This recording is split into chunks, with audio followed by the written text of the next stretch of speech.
எப்படி இருந்தாலும் அவன் என்னோட புள்ள. அது ரீப்பர் டெத் சீல் தான்.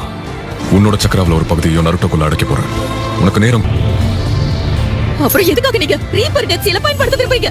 எதிர்காலத்துல நான் கொஞ்ச நேரம் நருட்டோட செலவழிக்கணுங்கிறதுக்காக நீங்க இதை பண்றீங்கன்னா அப்புறம் எதுக்காக நீங்க உயர விடணும்? தயவு செஞ்சு இந்த முடிவை கைவிட்டுருங்க. எனக்கு பதிலா நீங்க அவனோட இருந்து நல்லபடியா வளர்க்கலாமே. அதை விட்டுட்டு எதுக்கு உயர தியாகம் பண்றீங்க? ஒரு பெரிய ஆபத்து வரும்போது தன்னோட சொந்த மகனோட வாழ்க்கையில பிரச்சனை வராம இருக்க, உன்னோட ஊர் அழியாம நீ பாதுகாக்கிறதுக்காக உன்னோட சுக துக்கங்களை தியாகம் பண்ணி தன்னோட உயிரையும் கொடுக்க தயாரா இருக்கிறவன் தான் உண்மையான ஷினோபி.